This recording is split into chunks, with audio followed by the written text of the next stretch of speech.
He said he'd come, didn't he? He said 6 o'clock, and now it's 6:30. What is this? Is he fucking with us? Watch is right. Cheap piece of shit he got me from Canal Street, but it works anyway. All right, you know what? Would you relax, please? You're making me nervous. You know him. He can't tell time if somebody grabs his elbow and wants to bullshit. If it comes to the ponies or Sully's gambling joint, then he's stuck like crap on your shoe. Yeah, on his best day, he's a pain in the ass. Yeah, you ought to know you've been his girlfriend since the 6th grade at St. Patrick's. Don't rub it in. I need to have my brain explained. All right, tell me something. I've been wondering this. You go with him so long because he's so well hung, huh? Because I hear things. Get it right, okay? I don't go with him. Oh. He goes with me. As for the other thing, I might tell you if you are nice to me. You want to be nice to me, don't you? If you're nice to me, I might even kiss you. I might even let you do other things. And you'd like that, wouldn't you? I mean, sure, I want to be nice to you. Be nice to me. I need people to be nice to me. Damn it, why doesn't he show up? He always pulls this shit. How many times have we gone in for his half-ass schemes? Look, he'll be here. He will. Remember that time we broke into that chink's truck on Canal Street? He told us there were frozen lobster tails in that truck. He said we were going to get $3,000 for the haul. $3K. And what was in that truck? Fish cakes. Fucking fish cakes, okay? I had to drive my car up on the sidewalk to get away. Those chicks shot at us. They fucking shot at us. We were out there busting our asses, risking our asses. And he was out at the track at Monmouth Park, playing the fucking horses at Monmouth fucking Park. All right, okay? you know what? Fine, you're 100% right. You happy? Would you just sit down and wait a little bit more? Yeah, wait a little bit more. He runs out of town for months, calls me once, says everything is okay, but he can't tell me where he is. So that's what we do. We wait.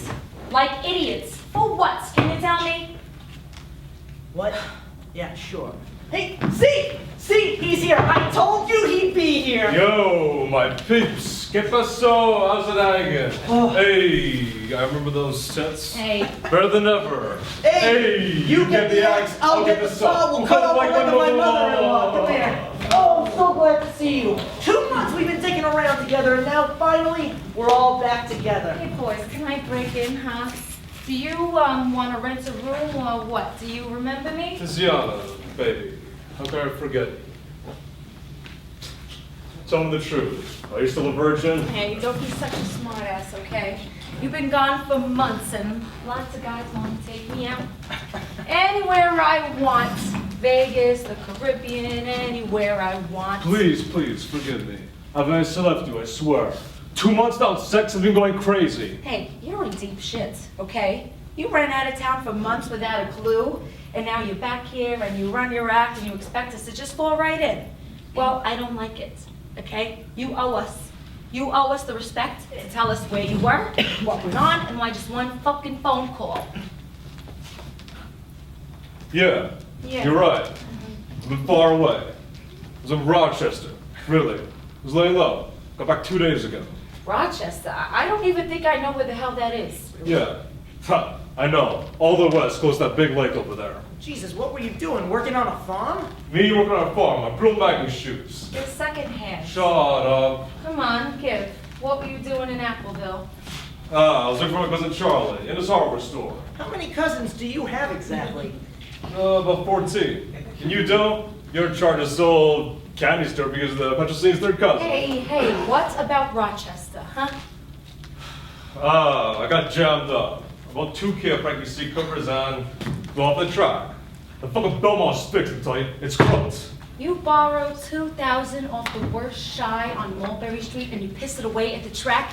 I don't know why I bother with you. Add it to. He was sure, the horse for sure. Hey, come on, this guy's a stone cold gambler, always was, and besides, everybody borrows money off Frankie, right?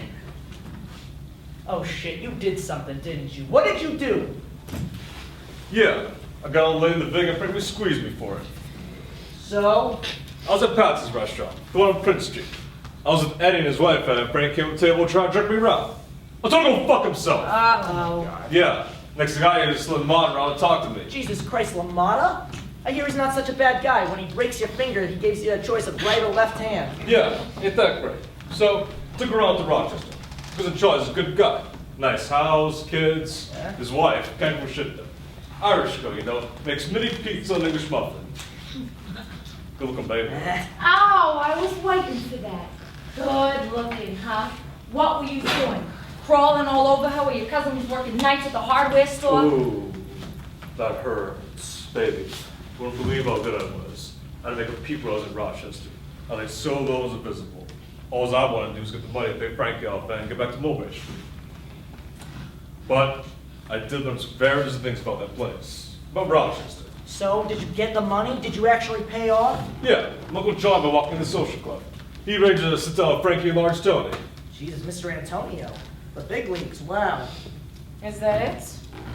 Is that the end of it? Yeah, I apologize if Frankie gave you a little smack in the face. Frankie Seat Covers gave you a smack. Yeah, you always get smacked these things. You gotta take it. Frankie said it's still ain't beating, but Mr. Antonio said it was over. Nah, I'm glad I had to school my uncle. I was shooting bricks for a while. Yeah.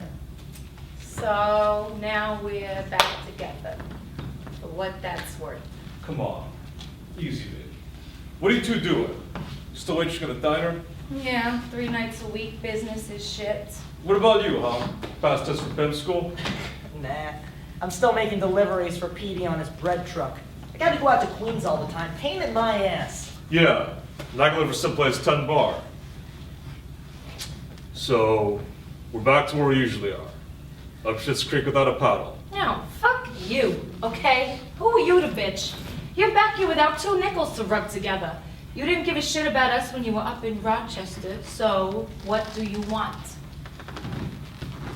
Tiziana, baby, that's a good question. Yeah, what do I want? I think what I want is a chance. What are you talking about? I want a chance to stay around here, to live in this neighborhood. We're all bored here, now look. Remember used to throw rubber bricks in the rats across the street? Now there's no rats across the street. Why? Because you don't like rats. Me neither. Yeah, sure. Look who's moving in here. Ralph Lauren, Armani, Bloomingdale's. Let's go sky high. Let's do something when we pushed out of here. Look at this place. This place is here for 80 years. Remember when we were kids? Yeah, banana split with 3 spoons. And wasn't it good? It was alright. Look at this place. There's something going here. Something good for us. What are you talking about? I don't get it. I'm saying that this kind of business going, we could be here. We could make a living. We could have some kind of life. How much? We can even get married. You're dreaming. I mean, we don't got much education. We don't got families with any money.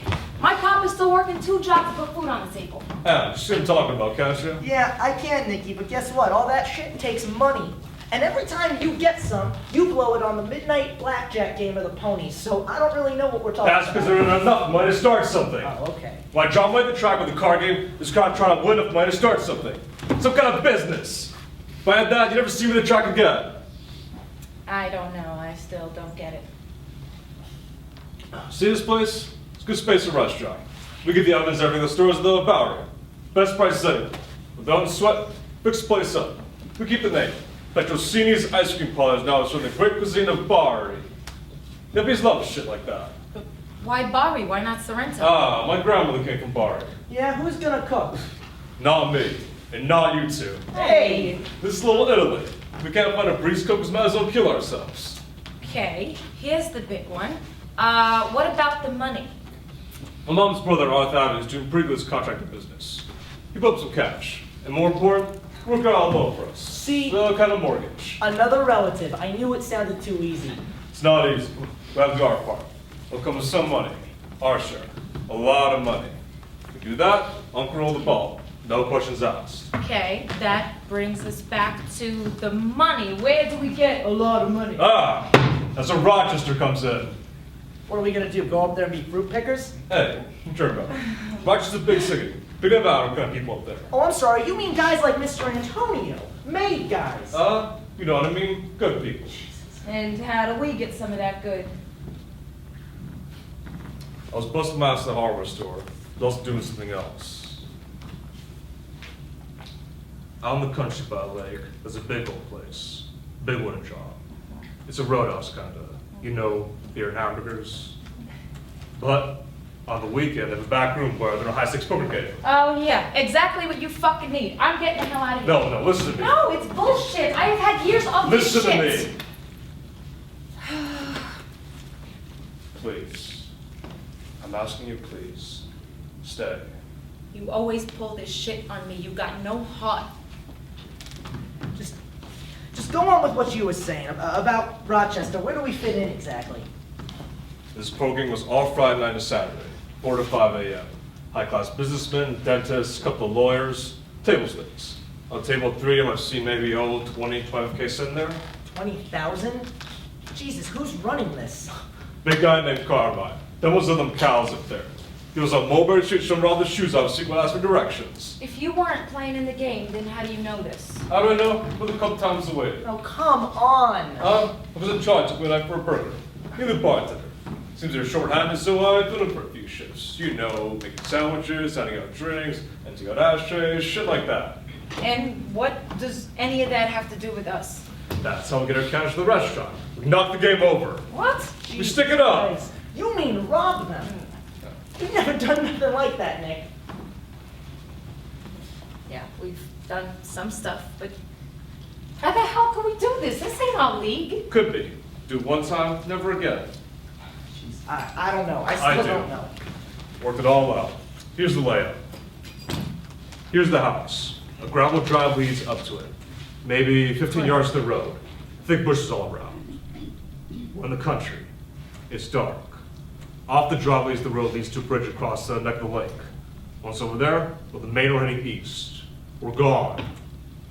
Okay, I'm not saying I go for it, but if we're going up to Rochester, we're gonna need a good car. I'll get us one. You're gonna be a driver. Got a clean license, you drive nice. Good luck at farm. Hey, I can floor it if I have to. Yeah, remember she crashed the driver's ed car at St. Patrick's. Shut up, dickhead. That was a long time ago. That's just cool, right, baby? You drove for a few jobs, you did. Yeah, but that was smash and grab, and this is something else. You can do it. One time, and one time only. So Ash, see me going it. Think we'll be scared? I don't fucking know, Nicky, but I'm pretty scared right now. Hey, I'll be scared too, but I know you. Some people think you're a clown, but every little job we did, you deliver. When the go and stuff, you're a stand-up guy. You do what you have to do. Oh, tender moments. So cute. Now's the door at the back. That's how we get it. It's never locked. We go in wearing masks, put the gun in Carmine. Oh, Hey, gun? Yeah, it's a stick gun. I put the gun in Carmine and scoop the cash shopping bag, run to the driveway, just got the motor running. We're gone in 1 minute. And the gun? These guys are all businessmen, including Carmine. Nobody wants trouble. The gun? That's a no. We mean business. I'll never use it. I hope so. Next stop on the bridge, drop the gun in the master laundry bag and dump them to the lake. And then what? Right back to New York. We don't spend a dime. All the money goes to Uncle the Bronx. No questions asked. Then, we can start a new life. What do you say? 3 of us together? We'll be like Bonnie and Clyde. More like Stella and Luigi.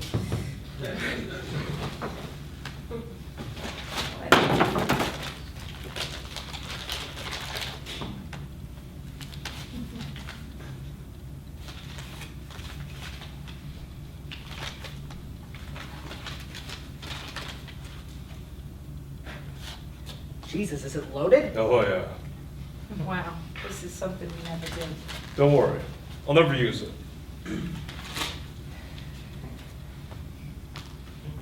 Running to that first time, the tire broke at Starbucks Lafayette Street. Hey, it's a piece of cake.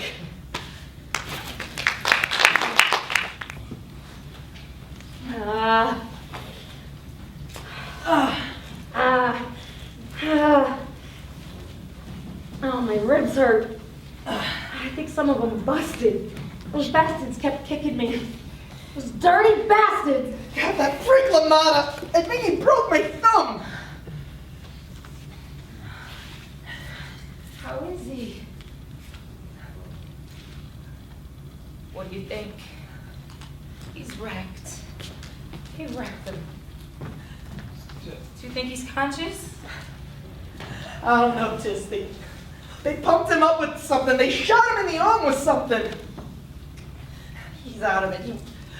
He won't feel anything, all right? I don't think he'll feel anything. Shit! Oh, shit! It went so wrong! Why did we do it? Oh, no. She didn't do it. God, that Carmine, who knew he was such a prick? It was almost over, Tiz. I swear to God, it was almost over. Nikki had the gun on them. And I had all the money in the bag, and Nikki says, it's all over. We walk out the door, and nobody gets hurt. You could see it. You could fucking see how happy they were that we was going to leave and nobody was going to get hurt. And then I don't fucking know, Carmine grabbed his mask, and the mask came off, and they both went down fighting, and the gun just went off. God. It was over. It was almost over. God, Ange, just see how he is. Nikki? Nikki! He's out of it, Tiz. Can't you see it? He's almost dead from the shit they pumped into him. Well, how can we do it? I can't do it. I can't. We can't. One of us has got to do it, Tiz, all right? If we don't, they're going to kill all three of us anyway. He didn't kill him. He didn't kill that stupid Carmine. It doesn't matter. Do you understand? Carmine's a made guy. You shot him in the neck. He's in a wheelchair, paralyzed. Nikki said nobody would recognize him. He said they went running when the gun went off. He said that. He was wrong.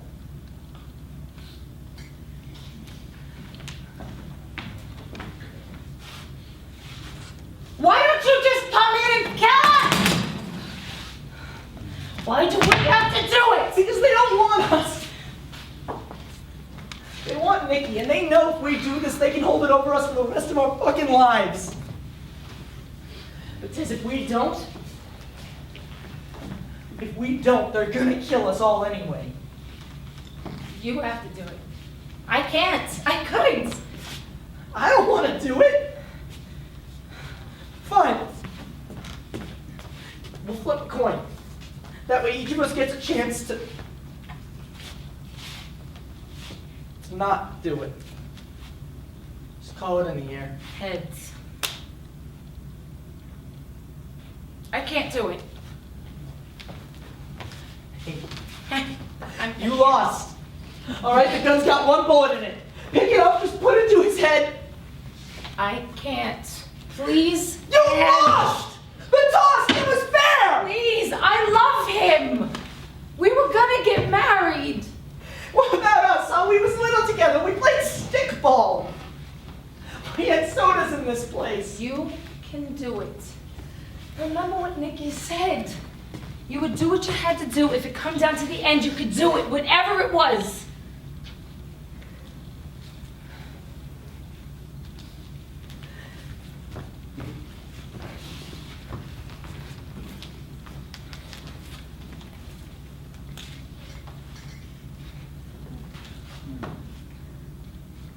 You dirty, stinking bastards!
Hamlet and I, we had a lot in common. Our fathers were rich, and our mothers good looking, just like in the song. Living was easy at Elsinore, and it was easy in Swampscott, Massachusetts, too, where I grew up. Some of you might be familiar with the Swampscott dory. It's a wooden fishing boat famous for its buoyancy, even when things get sticky. Marshmallow fluff, also invented in Swampscott. Sunday afternoons, Grandma Jean served chicken, baked chicken, broiled chicken, braised chicken, chopped chicken livers, chicken knishes, chicken soup, chicken salad, and after all that fowl, my Uncle Lou, my Grandpa Harry, and my dad, together, all three men, lay down in the little master bedroom that faced Paradise Lane. All three men, bald as a 9-iron. I'd wait outside the door like a happy sentinel. From my grandfather's house, to our house, to my Uncle Lou's house, it was a short walk. It was a chip shop. Nevertheless, the three men, they drove Cadillacs, one driveway to the next. Next to Swampscott was Peabody, where my family owned a leather finish factory. Employed nearly 100 people. Waste pipes under the factory floor dyed the creek out back. Different colors on different days. Like Monday was blue, Wednesday red, Friday green. So if you lived in Peabody, Massachusetts, and you happened to forget what day it was, you looked at the creek. Grandpa Harry had 5 brothers in Poland. They followed him all the way to Swampscott. And one of Harry's younger brothers was named Harry. 2 brothers, same name. It was a mix-up at Ellis Island, from Yiddish into English. Everyone decided in Swampscott to call my grandfather Big Harry, and his younger brother Little Harry. But that confused me as a kid because neither man was taller than a small refrigerator. And like refrigerators, they both hummed all the time. Yiddish folk songs from Poland or prayers from the temple in Peabody. None of us could tell. And other relatives too came to Swampscott, including several who had held their breath under Hitler's tidal wave. But my father, Uncle Lou, and Grandpa Harry welcomed all of them. Because by 1956, when I was born, there were enough of these barrels to keep everybody's head above water. Everybody from drowning. And to Swampscott came our first housekeeper, Juanita Grace, and her husband Warren. Juanita put the Bosco in the milk. Juanita cupped our cheeks in her coffee-colored palms. She brushed the schmutz from our shoulders. She got down on one knee and tied the laces on our little rented shoes at the bowling alley birthday parties. Praise Jesus. That's what Juanita said. When our tiny balls finally made their way to the end of the lane and into the pins. Praise Jesus! Juanita came to our house the morning that I turned 5, and that night she's at the stove singing Chubby Checker, whistling happy birthday to me and humming, We Shall Overcome. And when she hummed, her lips stacked one above the next, looked like 2 red licorice twists. And when she smiled, her teeth were big and white and wide as her uniform at our front door that morning. Juanita weighed 311 pounds. Now that was 117 pounds more than Cassius Clay. That was Muhammad Ali before he was Muhammad Ali. Her arms were bigger than Cassius Clay's. They were round and brown and strong as sugar barrels. And they were soft. Swampscott summers at the beach, at the movie theaters, they made a comforting pillow.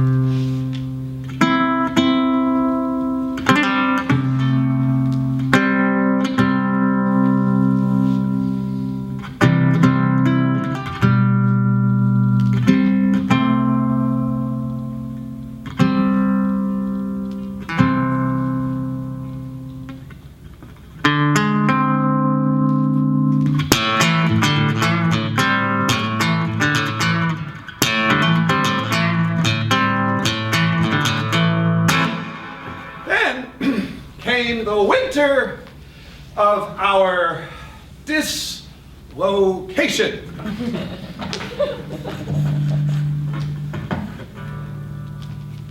Shakespeare's tragedy of Hamlet, Prince of Denmark, paperback edition, is under my pillow. I'm 12 years old. I've read it 3 times because the prince and I have a lot in common. Our generous dads, dead and gone. The king's dad, Hamlet's dad, the king, taken by murder and treason in the castle at Elsinore. My dad, lost now to divorce, separation in Swampscott, Massachusetts. When my parents decide that enough is not enough. Now, both my mother and Hamlet's mother, each fallen under a spell. Hamlet's mother is eating lunches, dinners, and breakfasts with the very man who'd murdered her husband. Probably between meal snacks. My mother, right after the divorce, took me and Juanita's husband Warren, all 3 of us took us 1,000 miles away to Miami, Florida. And now my mother is serving chicken left and right to suitors who are coming up our driveway in like red Mustangs and pinky rings, sometimes both.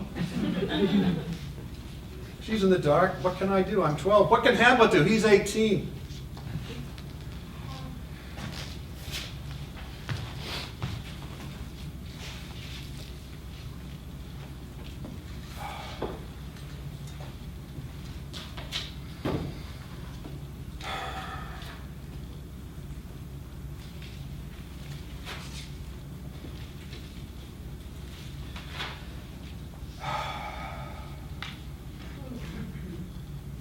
That chicken is southern fried now. It's 1968. Time, as Hamlet says, is out of joint. But you don't need Shakespeare to tell you that, because the television is just spilling the news onto Juanita's ironing board. And Juanita is pushing that iron back and forth.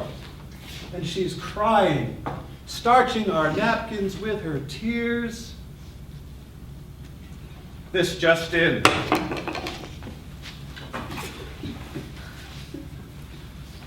This just in. Viet Cong overrun American Army base in a massive surprise offensive. Juanita had a nephew fighting in Vietnam. This just in. The Negro leader Martin Luther King is dead. Lord have mercy, Juanita says. This just in, Robert F. Kennedy is dead. Muhammad Ali, the only man in America strong enough to pull us back together, had been dethroned. He's in exile. This just in, rioting sparks curfews tonight in 11 American cities. And then the black kids arrive at our school in a yellow bus, and the white kids who live behind the school break the bus windows. It's unsafe to use the boys' room. We're all holding our piss. Meanwhile, our dads, Hamlet and mine, expect us to fix things. Hamlet's father comes back from the grave, reappears, sword in ghostly fist. He's dressed in armor, and he tells the boy to take revenge, set things right in Denmark, reclaim the throne. Hamlet's response, by the way, is famous. What? Are you kidding me? Avenge your murder? Unshame my mother? Reclaim the throne? I'm home on spring break. All right, that's not really what he said. What Shakespeare had him say was, time is out of joint. Oh, curse it, spite, that ever I was born to set it right. Out of joint, set it right. My father, too, reappears like a ghost, comes down to Miami every 8 or 9 weeks, in armor. My father didn't box professionally, but he boxed in college. When he wasn't playing football, he won trophies for both. And I think he came for the same reason, to set things right. Because he'd come down and he'd teach me things like, he taught me how to get up onto my toes, how to get my fists high, my elbows low, and to circle clockwise, and to jab. To jab. To keep jabbing.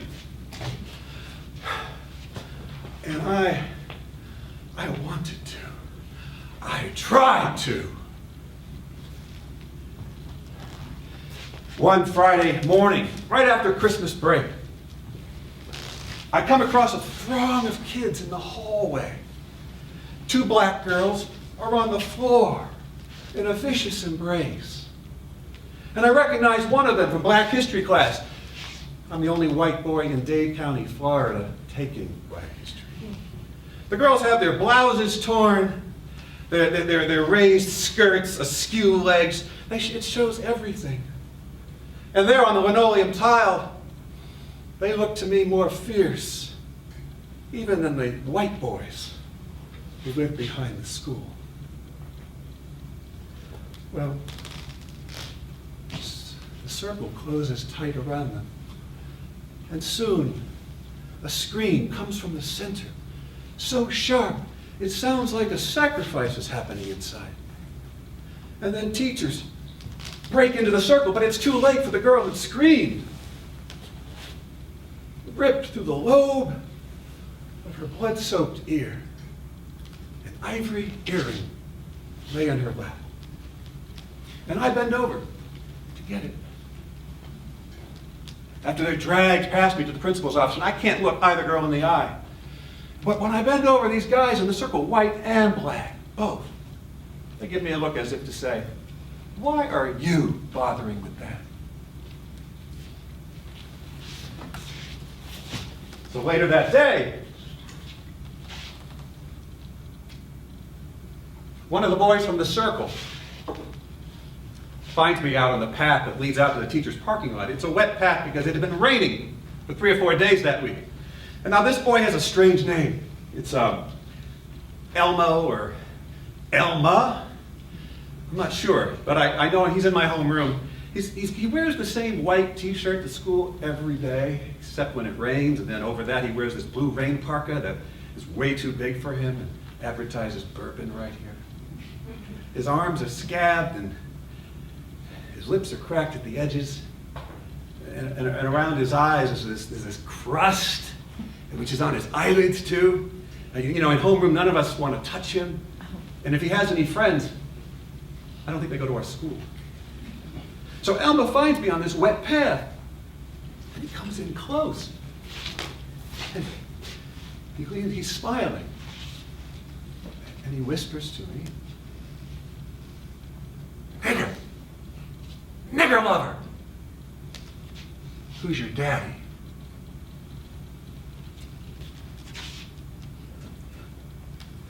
Well, I'm thinking maybe he'd seen, you know, it was the earring, you know? Or maybe he'd seen me, maybe with Juanita, because Juanita brought me to school sometimes. And when she did, you know, she'd take those big arms and she'd wrap me up. And if, you know, and I'd wrap her back when I thought nobody was looking. Or maybe Elmo had seen Warren, because Warren too came to school sometimes. He'd pick me up sometimes. Now he and I had a special handshake. I'd get to his car and he'd say, "Put her there, Master Jim! Put her there, Prince!" His arms were huge and strong. His hand was always warm.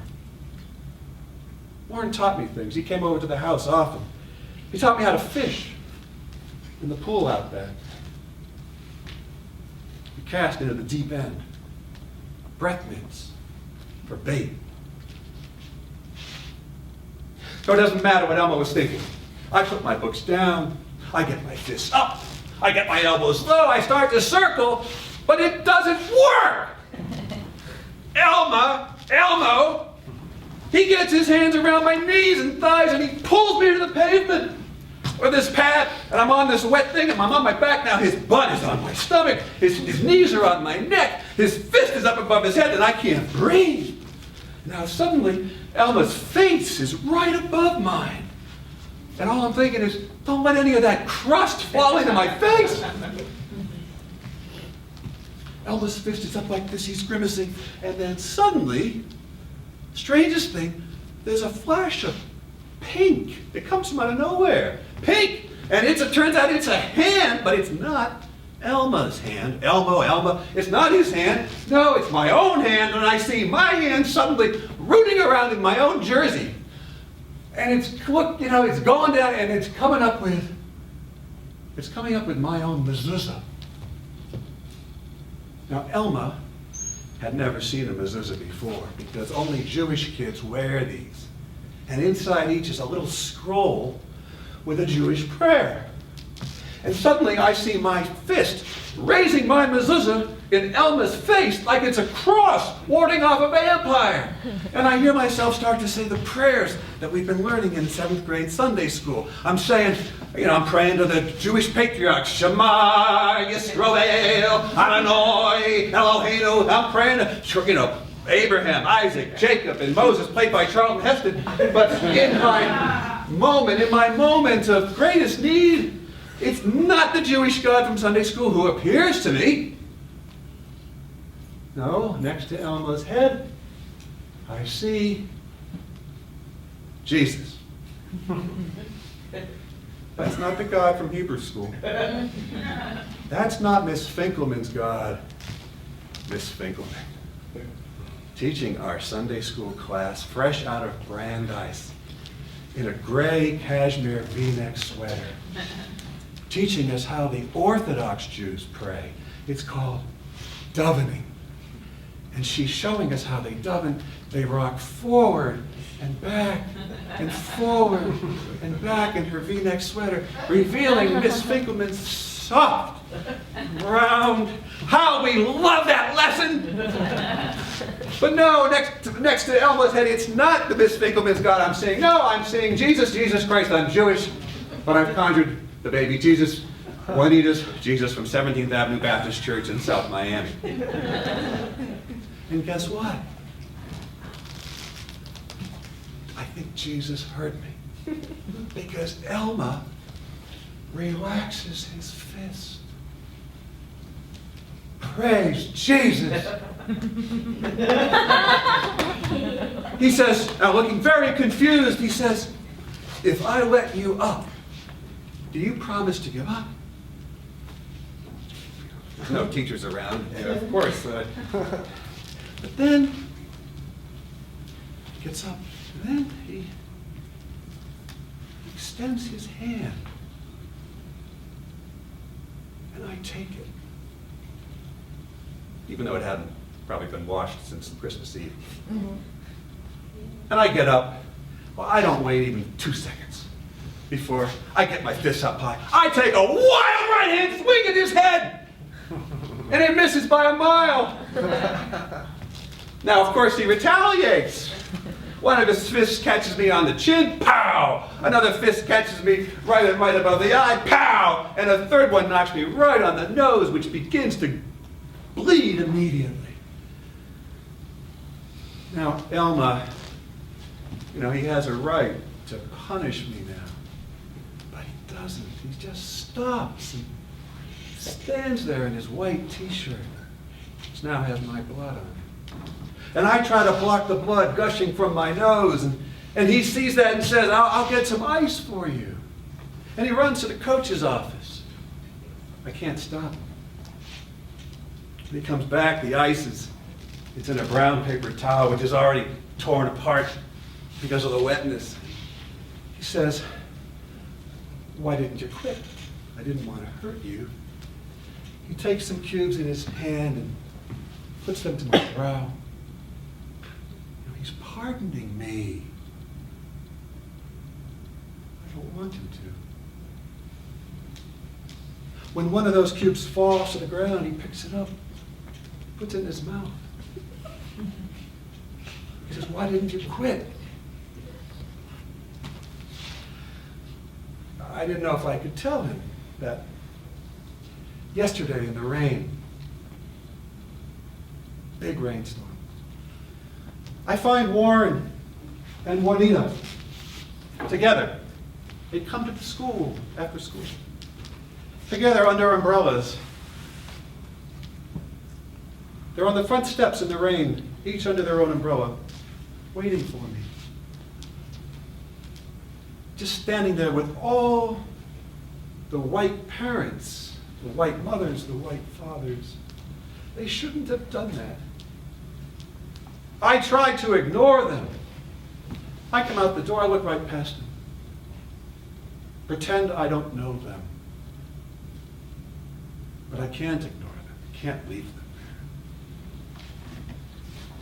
I walk the 100 yards to their car in the rain, getting drenched, staying 10 feet in front of them, just hoping that nobody on the front steps of that school knows that these two black umbrellas were there for me.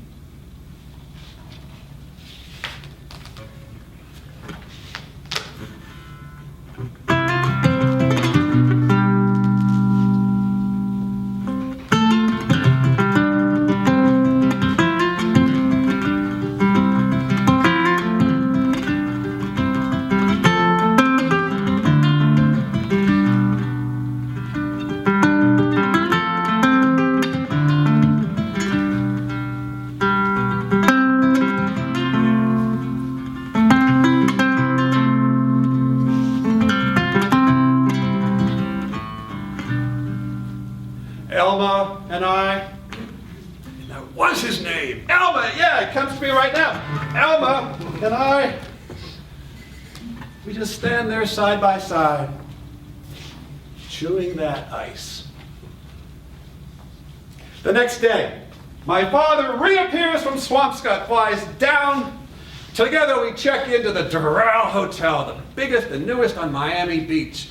We get into the elevator with the mirrors on all 4 walls, and the ceiling too. We get into the elevator, we go up to the 16th floor, to the Royal Suite. We get in the room, we put our bathing trunks on. From the closet, we take the terry cloth robes. with the royal crest of the hotel right here. We go to the window and like royalty, we look out over the wide Atlantic. We order room service, bacon and eggs, muffins, coffee for my dad, milkshake for me. And after breakfast, we decide to go down to the pool. And in the elevator, I see my father looking at me. He gets up onto his toes. He gets his fist up. He throws a hard jab. Pretend he's smiling. Boom! He says, pow! You know, and he's inviting me to throw one just like him. Pow! He says. Pow! I say. Pow! He says. Pow! I say. And we start to move around. We're dancing. We're laughing. We're circling in the elevator, jabbing. Pow! Pow! Pow! Pow! Pow! Pow! We're laughing. The mirrors are not clapping. Finally, the elevator doors open. Out onto the lower lobby. My dad and I make our way out like prize fighters out toward the pool. And when I fall behind, my father stops. He turns. And he gives me a look. And I know what he's thinking. Son, he's thinking. These visits every 10 weeks. They're setting things right? Aren't they? Setting things right.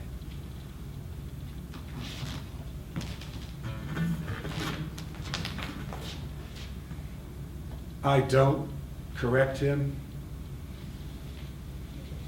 Let him think that. The fist of truth is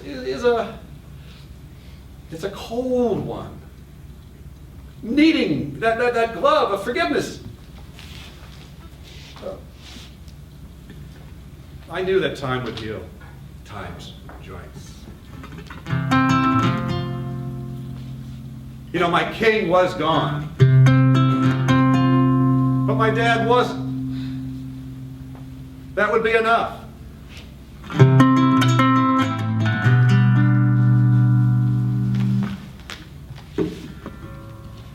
Hamlet, Muhammad Ali, Elma, and me. We all had a lot in common.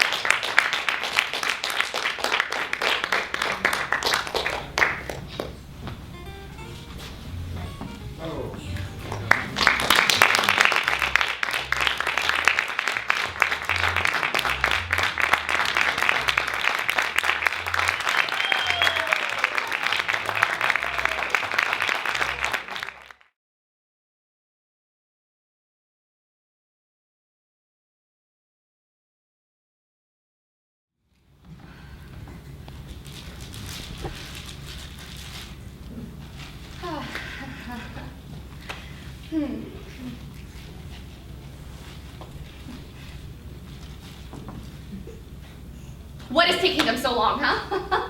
It's not like they have a dying patient or anything, right?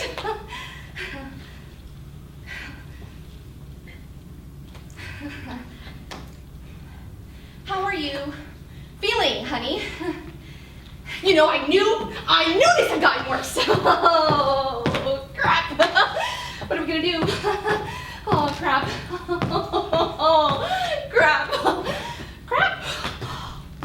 Crap, what are we gonna tell your mother? Oh my God, what are people gonna say? You know, I've never dated anyone in your situation. Oh, shit. I should have listened to Michelle, because, you know, she said this wouldn't last, but no, you know, I had hopes and, like, expectations and shit. Well, now it's gone. Ruined. Okay, I know. Okay. I know I'm being a little bit dramatic. It's just, you know, I've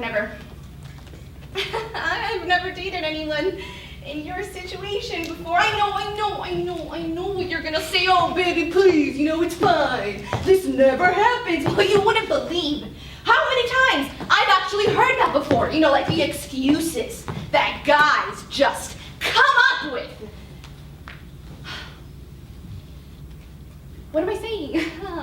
What am I saying? We are gonna get through this, okay? Because we're strong. Yes, you're strong. And who am I to judge, right? And I love you. And love triumphs over everything.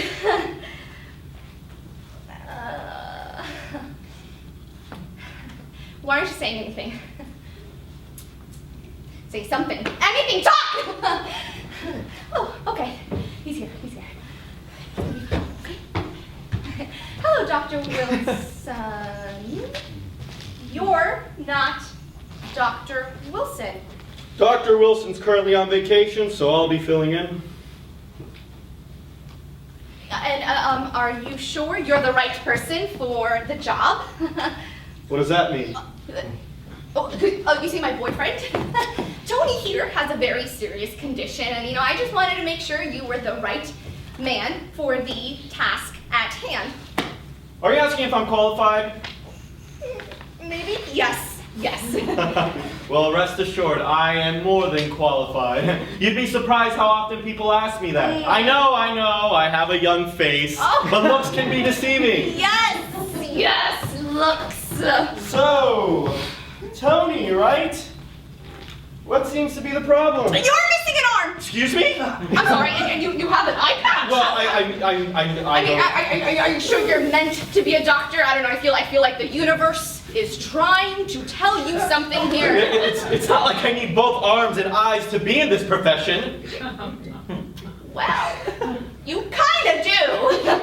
I mean, what about depth perception? Like what if you stick the needle in the wrong vein and you can seriously hurt someone? Miss, I assure you, I am more than capable of doing this job. Now, we need to attend to the health of Mr. Tony here, all right? All right. I'm just worried. I'm worried is all. Yes, I understand. Because Dr. Wilson is his doctor. I understand. All right. All right. Okay. Okay. Yes. Yeah.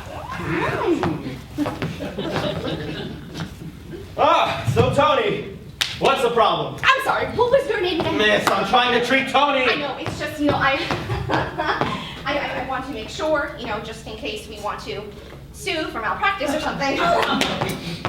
Well, my name is Albert Dumas. Now, could I please tend to the health of Tony? Wait. Dumas?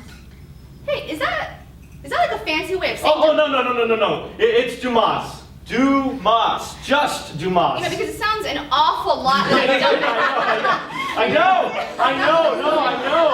know. It's French. Dumas. But could I please tend to the health of Tony now? Yes. Yes. Because I am sure that Dr. Dumas can handle it because he has a very serious ailment. So, Tony, what's the problem?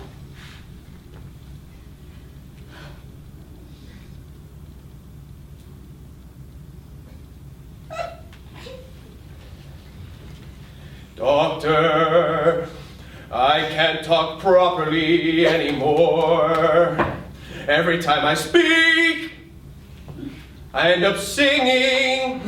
As you can imagine, it has severely affected my day-to-day living. I'm very scared of what this could mean. How is this even possible? I know, right? You should really hear sex. Allison, this is not a joke. I can't stop. I'm really concerned. What if it's something serious? It could be something neurological. Yes, something that is impeding with your brain's ability to properly communicate. This is amazing. I've never heard of anything like this. Wait, so if it's something in his brain, then does that mean he has a tumor or something? Oh my God, it's cancer, I knew it. Oh my God, it's fatal. Wait, no. There's a moment you know you're fucked. There's not an inch more room. I didn't say cancer. Will everyone please just be quiet for a second? Just 1 second. Now, I was only speculating, analyzing the situation. It could be anything, really. I know, but it could be cancer, right? Yeah, you're fucked, all right. On no first bite, you can kiss your sorry ass goodbye. It's not cancer. So will everyone please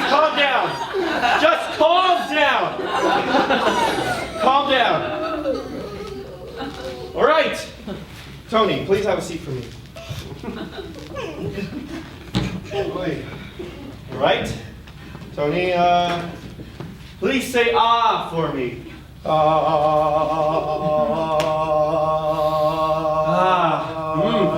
Your throat sounds fine.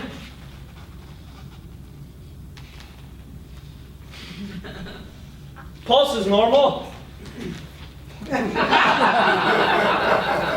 No fever. How I'm hot? sorry. Why aren't you using your doctor tools? You know, like your stethoscope, your tongue oppressor, your mouth flashlight, your ear stick. Yes. Your lack of tools Yes. worries me. You see, Oh. what happened was that I didn't have a chance to grab them. Oh. Yes, because I heard Tony needed a urgent and immediate care, so I rushed here as quickly as I could. I mean, just look at him. We were waiting here for 30 minutes. There's something fishy going on here. I find your lack of faith disturbing. Well, I find your lack of tools even more disturbing. You know, you are really living up to your name, Dumas. Dumas, you are a Now dumbass. you tell a bit dumbass. I do not appreciate the hostility right now. Big effing dumbass. You guys are hurting my feelings. I'm Yeah. the one with the singing problem. Yes. What about my feelings? Huh? Beautifully, if you ask me. How you got it, Really? Well, try ordering some food. Try ordering some food. This is really embarrassing. So I need a solution right now. Right now. And frankly, both of you are starting to annoy me. Starting what? I'm annoying you? I don't see how I could possibly be annoying you. I'm like the most considerate and loving person ever.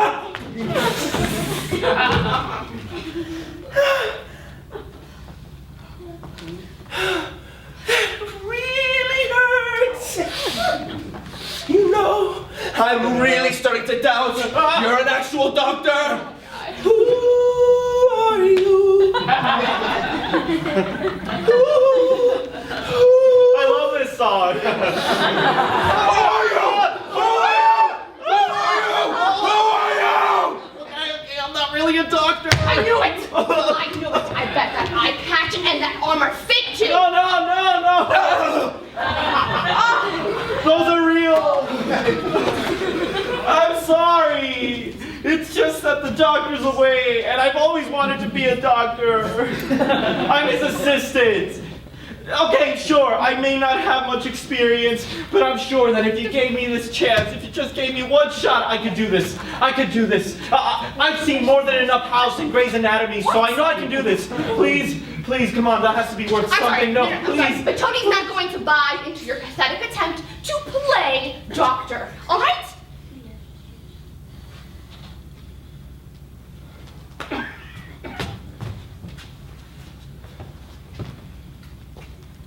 You know what? I'll do it, but only because I desperately need this singing to go away. Yes. Thank you. Okay, so obviously this isn't your typical ailment. So we are going to need a typical treatment. Yes. Okay. Hold your breath for 10 seconds. How is that going to work? It's worth a shot. Just do it.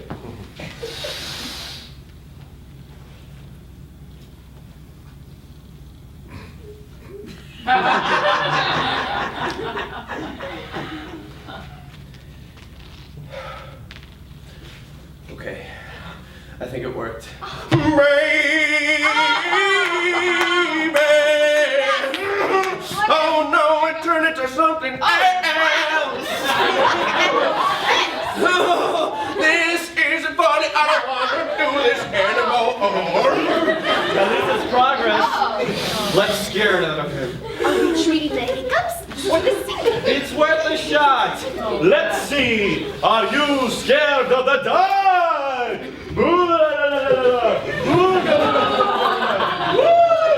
Scary noises.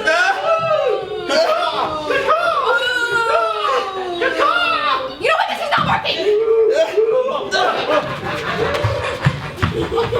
I have an idea, okay?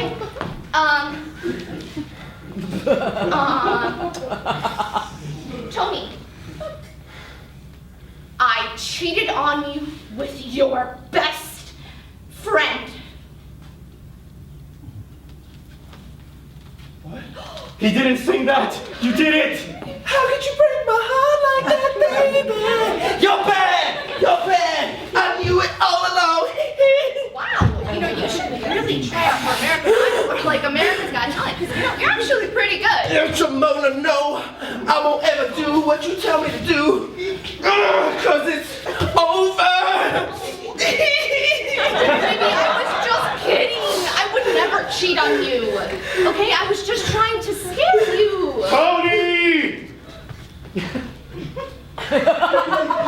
You have cancer!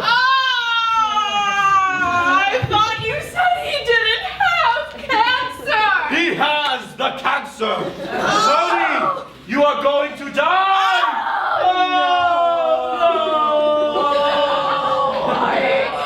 Why? So young!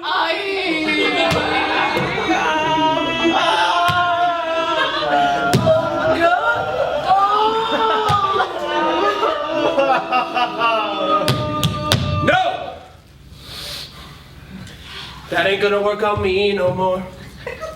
I don't have cancer, so y'all can just beat it! Oh my God! What? Why did you just do that? He said beat it! There was fire in his eyes, and his words were pretty clear. He said beat You it! made me play like you just assaulted my boyfriend. Porque me diste tan duro, me dolió tanto. Yo voy a llorar, llorar. Sí, su biblioteca es en caro. Nosotros, vosotros, ir para azul. ¿Qué me estás diciendo, idiota? Tú tení mucho dinero in su trucky trailer. When you speak Spanish? Yeah, I minored in You it. know what? Slap him again. All right. Oh my God! Would you stop hitting me?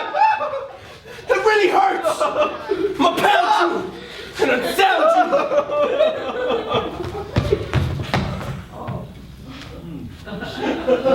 Until I've unwound you and the inner workings of this fake. I mean, who puts others' lives at stake? I can't concentrate. I despise the unwise who imitate the pros, but under your guise of lies, I was taking your blows. But no more. I'm sick of this. I'm gonna scratch you like an annoying punk itch. Prepare to taste my fist, bitch. Damn it! Tony, get better because you are seriously frustrating me, okay? Man, bitches be crazy. Yeah, you would be more gray, dog. You know what? Screw this. No.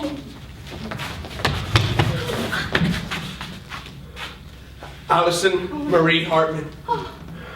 What are you doing? You're making out with my fake doctor in front of me? I'm your boyfriend, okay?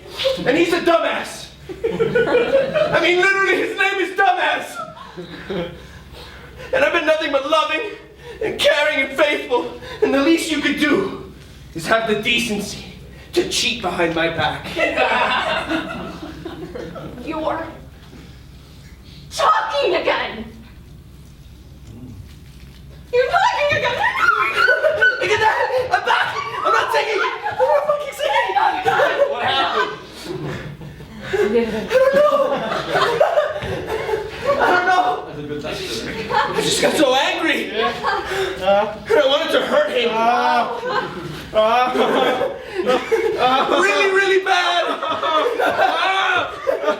It was such a rush. I mean, like, I wanted to hurt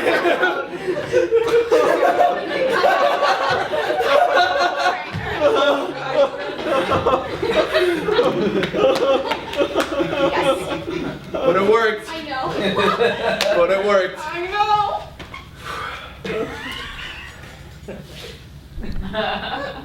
Thank you. Oh. Thank you, Dumas. Really. I guess you're not such a Dumas after all.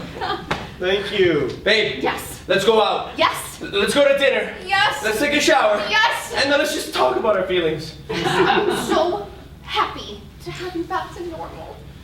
Oh my God, thank you so much, Mr. Dumas. Dr. Dumas. No? No. Okay. All right. Yes. I got it. Yeah. Yeah, seriously, bye, doctor. You too, great day. Yes, goodbye. Say goodbye. Bye. Say hello.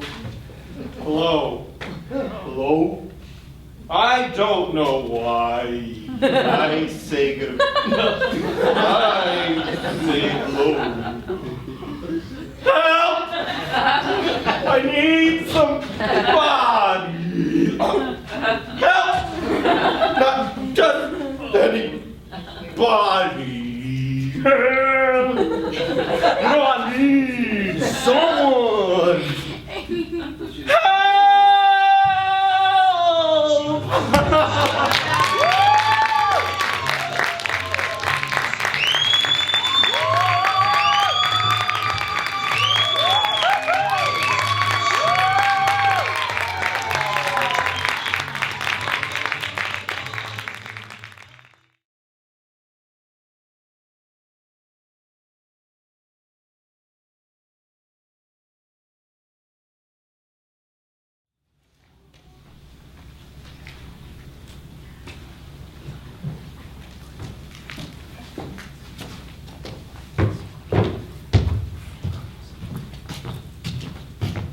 All rise.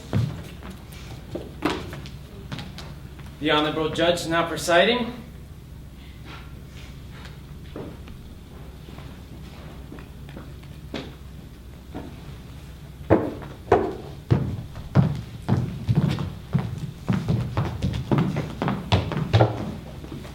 Be seated. In the case of Frankenstein's Monster versus the Board of Education, Mr. Monster, your opening statement. Thank you, Your Honor. And if I may be so bold, it's pronounced Monster. It's German. It's from Noted. Mr. Monster, where's your representation? I'll be representing myself, Your Honor. You know the court can appoint you representation free of charge. I prefer to represent myself, Your Honor. Very well, proceed. Thank you. Ladies and gentlemen of the court, I thank you for your audience. I recognize your time is valuable, so I'll get right down to the heart of the matter. I'm sure you all recognize this piece of literature. It is perhaps the most popular Gothic novel ever written. It has been the inspiration for countless works of art, modern and contemporary adaptations, and over 80 Hollywood films.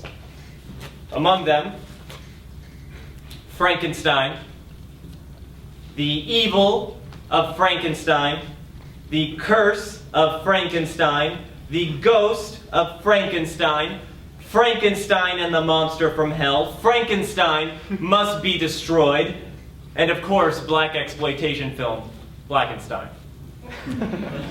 Mary Shelley's Frankenstein can be found on the syllabus of virtually any 9th grade English class in the United States. It is mandatory reading for the easily sculpted and impressionable 14-year-old mind. Every year there is a new wave, a new generation of teenagers being exposed to the personal and explicit details of my life. All of my errors, typed, printed, and bound so that anyone might know my deepest, darkest shame anytime they so choose. What if there were a book written about your life? Would you read it with your pastor? While I recognize the cultural and historic significance of the work, I would hardly call it irreplaceable. Surely it can be substituted for another piece of literature. Paradise Lost is a personal favorite of mine. Sorrows of Werther for a quick slap across the face. Hell! A little Dante never hurt anyone. What is most upsetting is the way this book is bandied about classrooms recklessly, with no regard to context or to self-realization.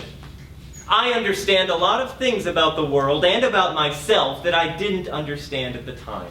I'm a different person than... Objection! Let the record show he is not a person. Sustained. These are letters. I get at least a few every day, year-round. But when the school year starts, the number spikes considerably. Fortunately, they are no longer delivered to my home. Due to their volume, the post office has made me the proud owner of a P.O. box dedicated solely to the purpose of receiving hate mail. It is paid for out of my own pocket and must be collected twice daily. I throw most of them away, but I've brought a few of my favorites to share with you. Dear Monster, that's me. I've been reading Frankenstein in Mr. Dufresne's class. At first, I thought you were nice. But now I see that you are not nice. You hurt people and cause a lot of pain. I hope you die a very painful death. Eat shit, monster. Love, Catherine. Here's another. Yeah. Straight to it. Monster. We all go through hard times. When Derek got a new car, my girlfriend dumped me and started going out with Derek. Then, when I got home, I walked in on my dad having an affair with the maid, Jose.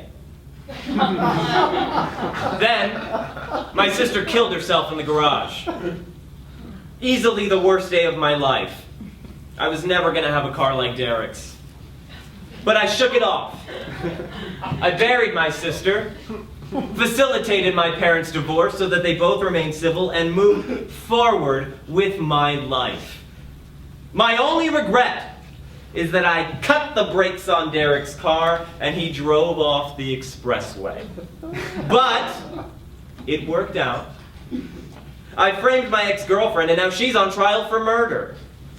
Every once in a while I start to feel bad about what I've done, but then I think of how evil you are and how I could never be worse than you. I can't sign this letter for obvious reasons. Eat shit, monster seems to be a popular way to end letters. And this is the last one. It's very brief, and I get about 4 to 5 of these every week. It is a note with a used Band-Aid and an Anarchy A and a Z spelling AIDS. I've had to move an amount of times, higher than I can count. I've moved neighborhoods, counties, states, countries, but none of it brings any of these things to a stop. It doesn't even slow them down. I've had to change my email address like 1,000 times. I've got passwords all over the place. I have to shop at the 24-hour grocery at 3 in the morning so that people don't recognize me. I spend my life doing these kinds of things. I'm not here seeking damages. My being here isn't some sort of money grab. I'm not hoping this will spin off into some kind of reality TV show. All I want is for this book to be stricken from the syllabus. I'm asking to be judged by whom I have become and not what I have done. We don't teach if I did it in schools, do we? I don't see the difference. Having this book consumed by a never-ending supply of Play-Doh brain 14-year-old is ruining my life. It's defamation on an unparalleled level. I ask only for the strong arm of the law. Your Honor. Representative from the Board of Education, you have the floor. Thank you, Your Honor. Ladies and gentlemen, please join me in a round of applause for Mr. Munster's engaging tap dance. Well thought, well delivered, concise, cogent, and comprehensive. Very well done. I almost felt bad for him, but then I used my brain. Like most others, I too have read Frankenstein, and I too was appalled and horrified by some of the details. Details that make Frankenstein such an enduring work, such a worthwhile read. Details that Mr. Munster very skillfully tapped around. He would have you believe that this is all a matter of principle, and not what it really is. A blatant and transparent attempt to avoid atonement for his actions. Your Honor, permission to address Mr. Munster directly. Permission granted. Mr. Munster, state your full name, please. Frankenstein's Monster. Munster, huh? I'm from Ingolstadt. State your age, please. 247. 247? Wow! What is your secret? Moisturizer? Esprit up? Or is it perhaps you're not a human being? I object, Your Honor. Understandably sorry, Mr. Monsieur, Your Honor. Please just don't tear me limb from limb. Your Honor! Representative! I joke because I'm terrified. Now, Mr. Monsieur, please tell me about the family. What family? Come now, Mr. Monsieur, don't play dumb. I'll only be answering questions relevant to the matter at hand. Monsieur. Representative. Your Honor. Monsieur. Your Honor. Representative. Your Honor. Monsieur. After stumbling from the laboratory at Ingolstadt, I found refuge living amongst pigs owned by a small family. Yeah. I don't see how this bears any relevance. I'll be the judge of that. From the pigsty, I could see into the house through a knot in the wood, and I learned to speak and read and write through the lessons given to a young girl. And what happened to this family? I imagine they died. This was 247 years Before ago. that. I don't know. No. No. You ran them out. If I recall correctly, and I do recall correctly, the refuge you found was stalking the family for a period of more than 12 months, then terrifying them to such an extent they fled their home and their supple garden never to That's return. not- Do you deny it? well, Do you it's- deny it? what- You terrified them. yes. Thank you. Moving on. And let us not forget the lives of the fair Elizabeth Laventa, Alphonse Frankenstein, and the buoyant Henry Clerval. Their light all extinguished by your hand. Yeah. Yes. Yeah. And I think we'd all be remiss to forget about Willie.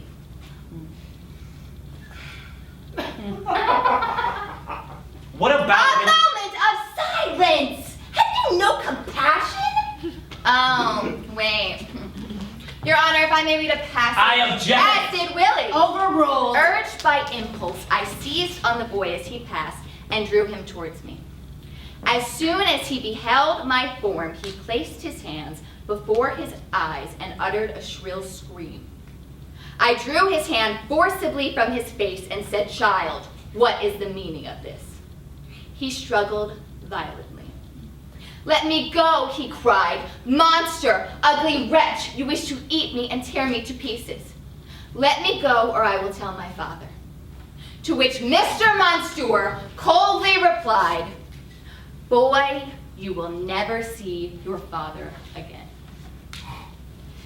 I grasped his throat to silence him, and in a moment he lay dead Your at my Honor, feet. this is I'll ridiculous. allow And it. in There's a absolutely moment no he lay dead at my relevance feet. to why we're I doing grasped this. his This is absurd. throat. No, I can't. I You can't. come here asking favor of these people from the judge? You come here with the nerve to attempt to make anything in your wretched and unnatural life better. You do not deserve to live, monster. If not for the sake of your immunity being granted by the state, there would be people lining up to do the deed.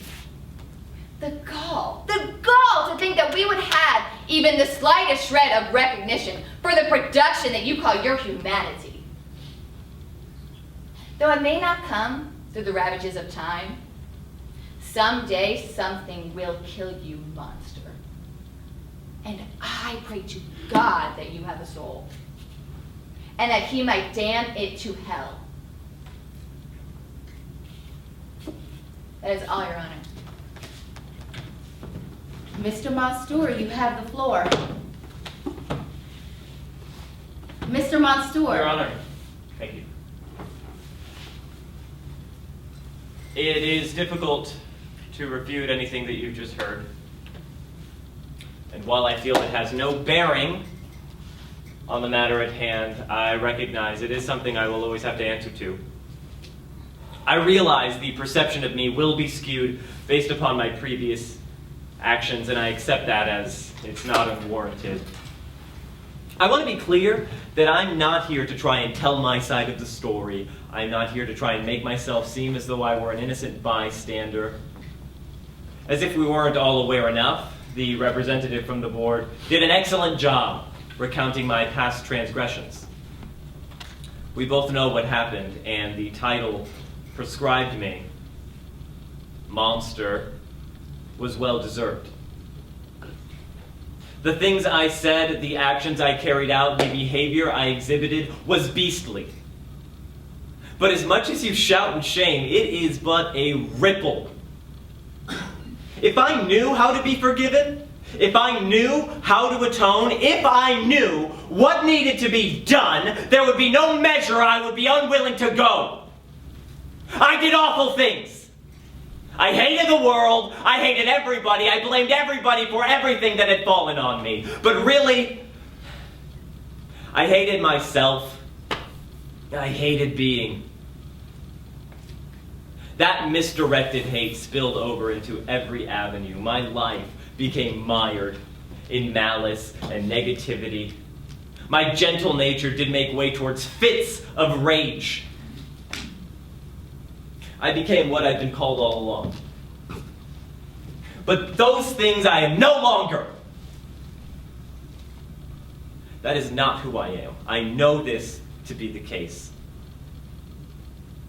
And yet, I realize I am the easiest person to convince. I have the assuredness of my own mind, while all you have is my word, which I imagine means very little to you. I recognize the complication on your end, so then let me ask you this. What is the statute of limitations? Is there one? Or am I sitting in arbitration for the indefinite future? Is there redemption to be found, or will you carry on this way forever? How long can you maintain a spurning silence? What is the value in that? Whom does that help? How does that heal? What does it change? Where is there solace to be found in a grudge?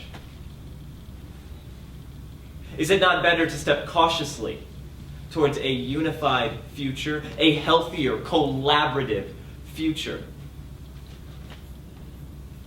Look, I'm here asking for a chance.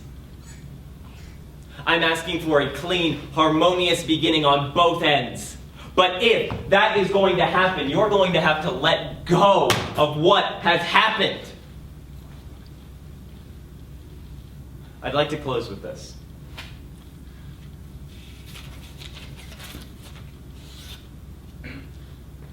My specter round me, night and day, like a wild beast, guards my way. My emanation, far within, weeps incessantly for my sin.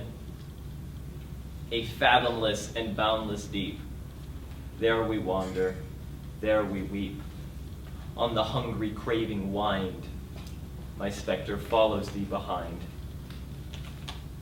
He scents thy footsteps in the snow, wheresoever thou dost go, through the wintry hail and rain. When wilt thou return again? Poor, pale, pitiable form that I follow in a storm. Iron tears and groans of lead bind around my aching head. But throughout all eternity, I forgive you. You forgive me? As our dear Redeemer said, this the wine, and this the bread. Your Honor. Representative, a closing statement. Well, I don't have a fucking poem. We'll recess for deliberation.